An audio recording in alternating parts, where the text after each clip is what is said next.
What's up, everybody? Rob here, back with another episode of Punting and Pioneer here on Multi5. It has been a bit of a hiatus for us. I moved, so that took up a lot of time. Just finally kind of got my computer and recording rig all set back up, and even still, this is kind of a temporary solution for me here. But needless to say, I can record again, which is nice. JD has also been in transition with new jobs and stuff, so we've been very busy, not to mention the holidays, and you know how it gets. Also, there's a new set coming out soon. It's kind of hard to get excited about the existing formats. Pioneer obviously leaves more to grow, or more to do, more to experiment in than standard. So that's why I decided to do another episode of Punting and Pioneer. And I'm doing a really cheesy, really cheap, just the most linear of linear decks in the world. And if you couldn't guess by the existence of the Glade Cover Scout here, I am playing green-white Hexproof, and we're going to try to cheese out some wins here. So if you're familiar with the Bogles game plan, you basically just try to play some cheap hexproof creatures. In this deck, we're playing Glade Cover Scout, which is the best one. A 1-drop is absolutely what you want in this deck. But because Wizards realize that they're broken, having a bunch of 1-drop hexproof creatures, they've kind of made them a little bit more expensive and hard to cast. So we're playing Glade Cover Scout, Basara Tower Archer, and Witch Stalkers. Glade Cover Scout is really the one you want. Archer, not bad. Witchstalker is kind of like last resort. Some of the decks have been playing like Vine Mare as kind of a top end, but I put a couple of Heliod's Pilgrims in here just because there's certain times in the game where like a very specific enchantment, say an Ethereal Armor or a All That Glitters, is kind of all you need to really push in that last bit of damage. So I thought it would be really good to kind of have something to kind of tutor up the aura that you need. As far as the auras go, we have a Cartouche of Solidarity, which gives you a token, which is very convenient against sacrifice effects, which are one of the only really effective way of getting rid of our creatures. So if we have just a token to sacrifice, it can protect our primary creature, which is what we really want.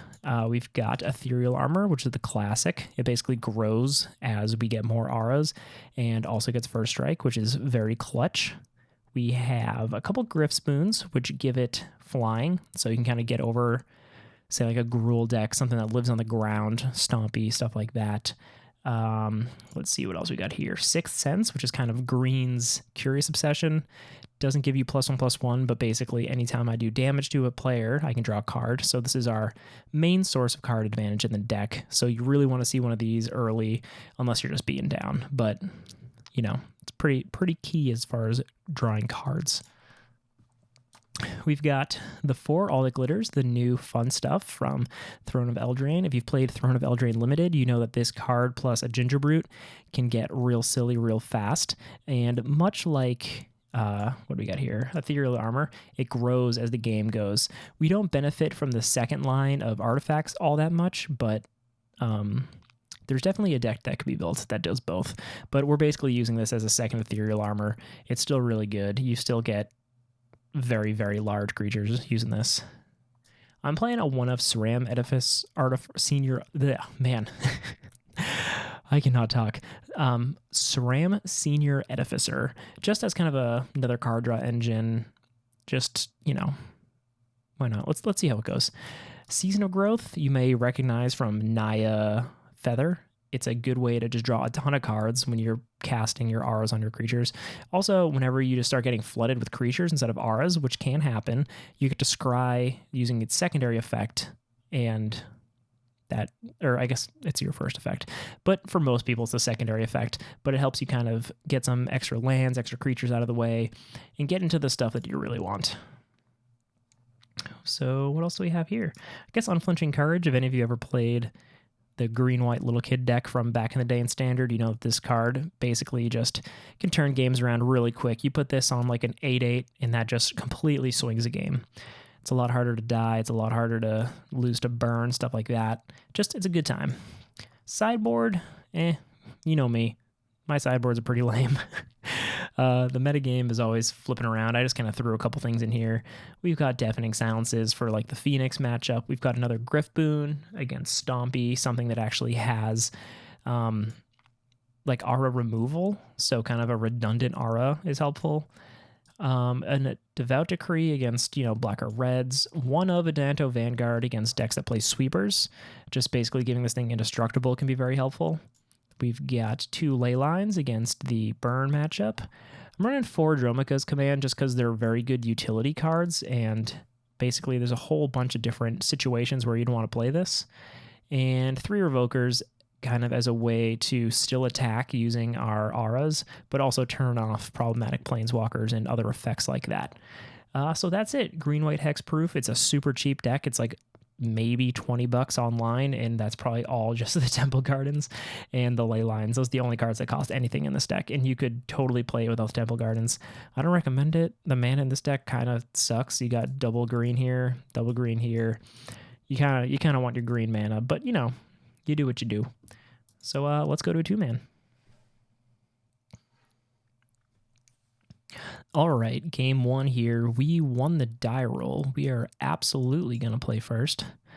And what do we have here?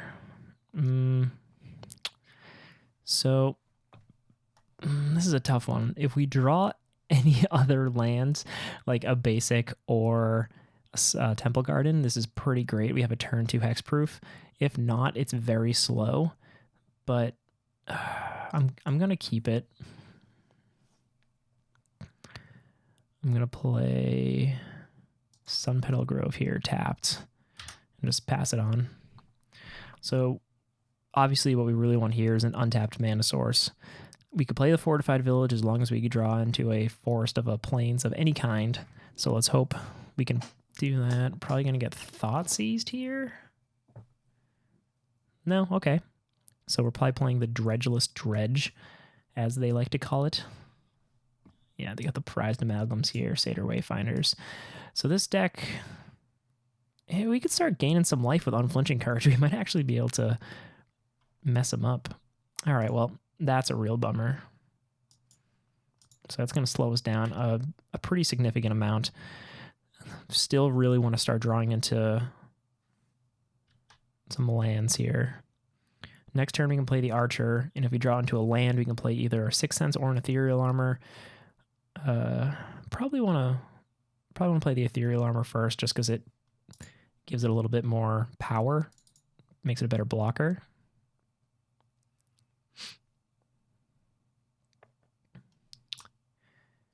Gather the pack. Wow, there's a lot of lands in their graveyard. Oh man, what a punished. Remember when I said the mana's bad in this deck? I meant when this happens. Luckily your opponent not popping off too fast. So next turn we could play SRAM into like Griff's Boon or something like that. Start drawing cards. All right, or maybe we just want to play like an Unflinching Courage and start the trampling.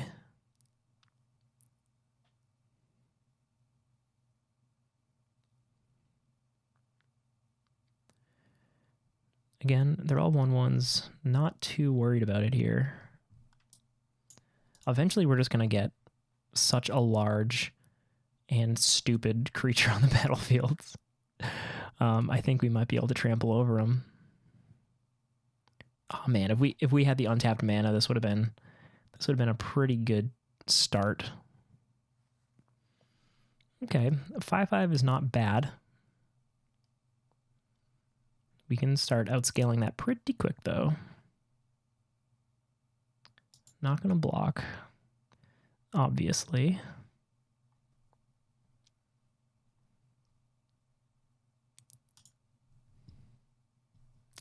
All right, so now we can start doing some work.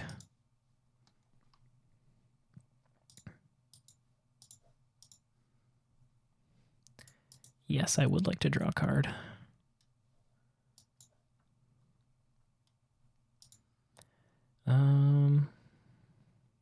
So I have first strike, so I'm going to play Griff's Boon. as this is going to help me be able to successfully block the Gurmag Gangler. I don't have lifelink yet. Next turn, I'm going to play the Unflinching Courage in the Sixth Sense. Draw a bunch of cards, do a lot of damage, gain a lot of life. Still, the 3 toughness kind of scares me right now. I'm not sure what this deck could play, I guess. They've been running this, but this is mostly cast so they can draw cards. Give everything Menace too, which is a little scary. Yeah, okay.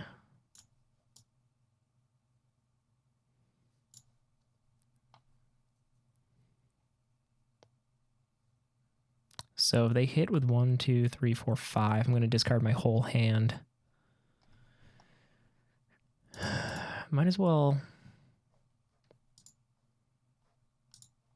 I think I'm gonna kill my SRAM here. I gotta stay alive. Oh wait, no, I have first strike. It doesn't matter. Gonna lose my hand. They're gonna draw a card. That's a bummer. That card is so sneaky. I like never even knew what it did. All right, well, that's a pretty good draw.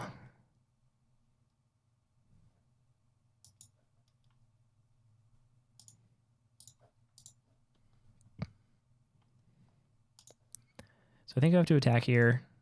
It's going to let me draw another card.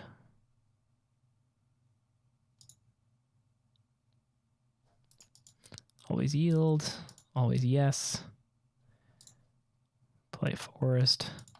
Pass the turn. So we're at a somewhat sketchy life total here. They give their whole team Menace again. We still survive a little bit.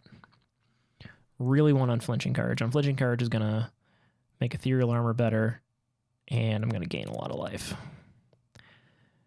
So after playing SRAM once, I'm thinking maybe we want him to be more of a one-off, because the value I've gained off of SRAM already is definitely something.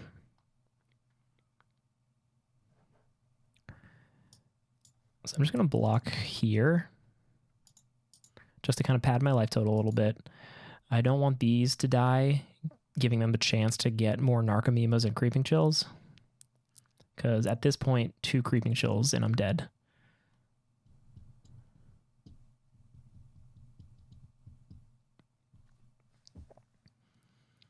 All right, so Unflinching Courage is the absolute best draw.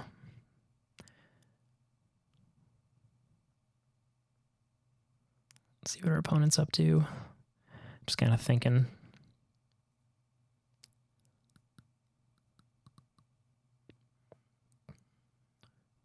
Come on, what's going on?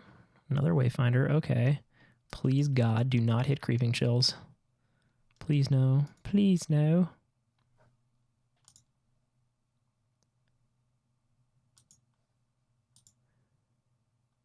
I think I survived.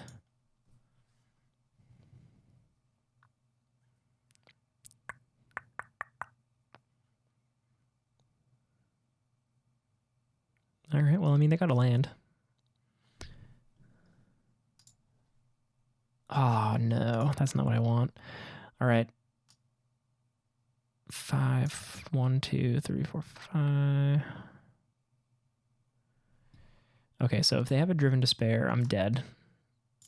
Let's see, they have 1 in the graveyard, 1 in exile. I don't know how many they run.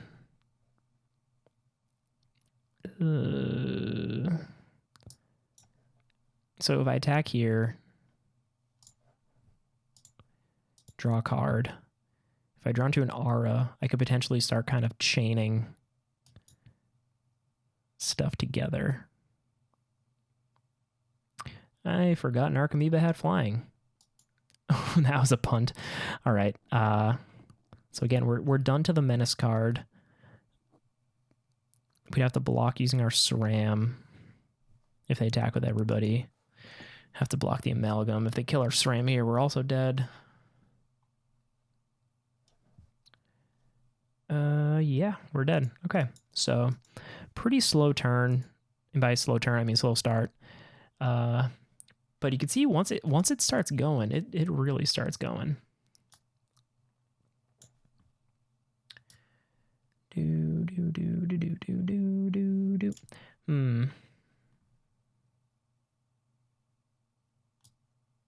Like Devout Decree's okay, but is it like impactful enough? Dromica's Command, I can like fight their creatures, but killing their creatures doesn't feel good. Griff Spoon, another cheap thing. I think we just run it back.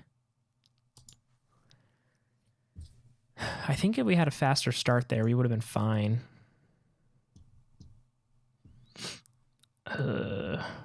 Mana. Okay, so we at least have a turn 2 Season of Growth.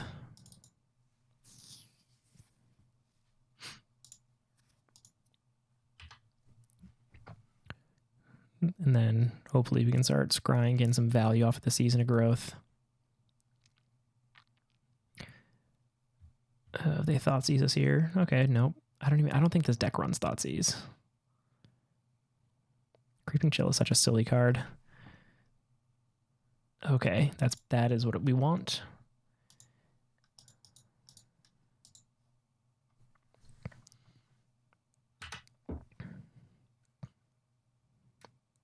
So next turn we can add 4 power to it, 4 power and toughness.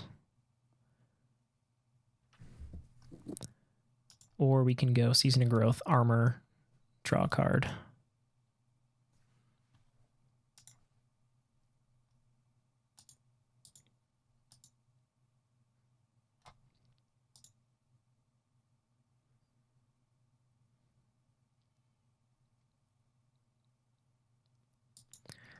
Wayfinder.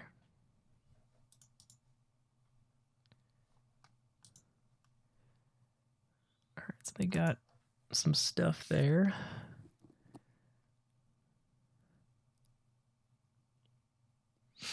Another chill. Yeah, I'm just going to always yield to that. All right, so now we got some options. We can just start trampling in, gaining life. But I think we want to get the card draw train going. And I'm going to start with a Cartouche because it gives me a 1/1 in case they, like I said, if they play any Edict effect, anything like that, I want to be able to have something else to throw away. Do I want another Season of Growth? Yeah, I think I do. Because next turn I can play that into Ethereal Armor, draw 2 cards. And that would be a pretty good time.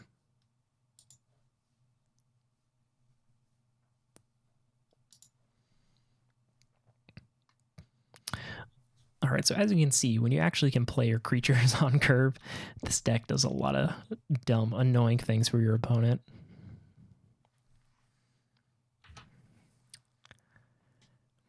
So I'm not even sure like what this deck sideboards. I mean, it could play like Assassin's Trophy and stuff like that to get rid of my auras. I don't think it would play like a Cry of the Carnarium type thing because that's very, very good against their deck.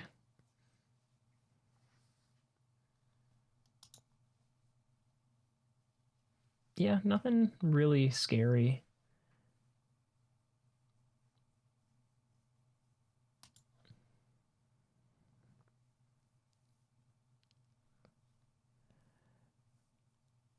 Creeping Chills really add up.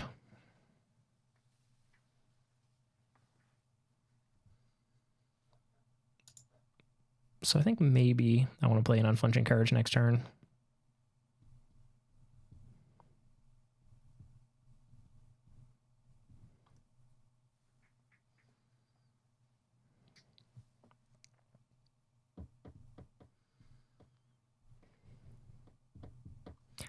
Just got to get out of range of the stupid Creeping Chills. So this would make me a 5. It would make me big enough to kill a Gurmag. But then on the crackback, So I would go to 5. Oh, this is so risky, but I'm gonna go Season of Growth here into Ethereal Armor.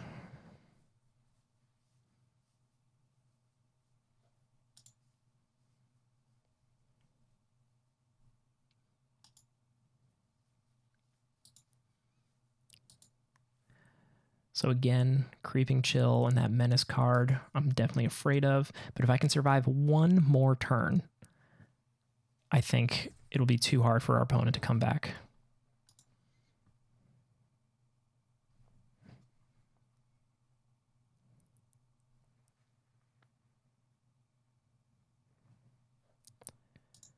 So I think I have to block. No, I don't.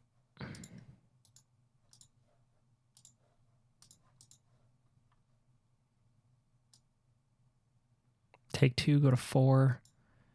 Oh, that's so risky. What do they have that could... They could play... Oh, I know what they could do. They could maybe Assassin's Trophy, something like that. Making me smaller than the Gurmag Angler.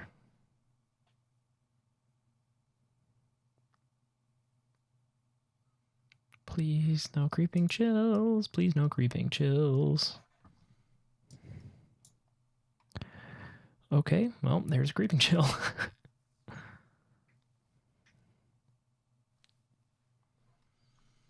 Cool. Cool, cool, cool. Going to 1.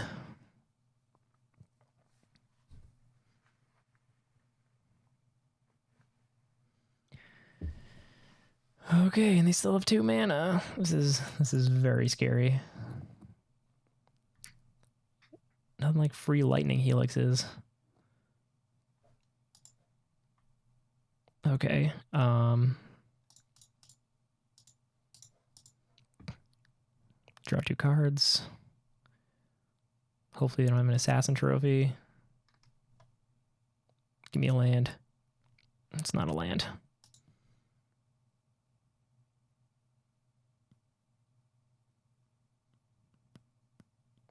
Plains there would have been real nice. Could have played an Ethereal Armor and made this thing freaking huge. Okay, so our opponent is still alive for Assassin's Trophy.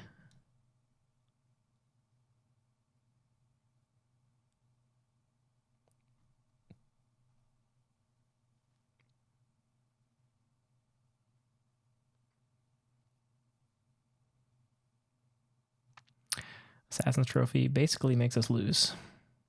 Or Abrupt Decay.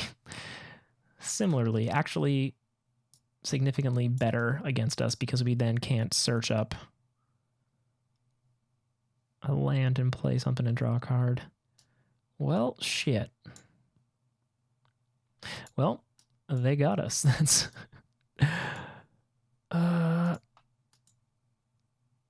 Yeah, I mean, they got us. That friggin' Creeping Chill, man. Freaking Creeping Chill. All right, well, there's a deck tech and a green-white hexproof kind of gameplay.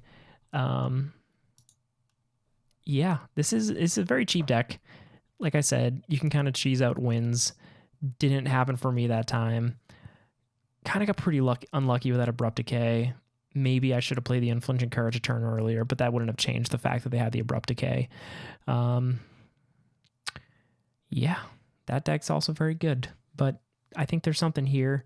I think with the new Theros coming out and there's more auras, there's more enchantment creatures, there's just more enchantment support. I think cards like SRAM and All That Glitters and maybe even Gladecover Scout have a lot to grow. I also think something like Dromica's Command is going to be a lot better because it basically is a removal spell for enchantments that also does a lot of work.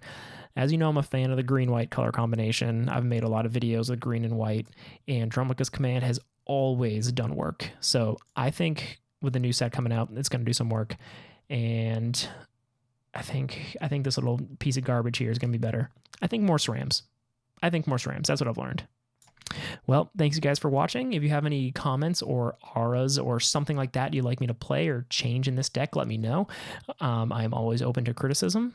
Tell me how bad I played. Tell me how bad my hands were that I kept. But if you've made it this far, thanks for watching. Bye.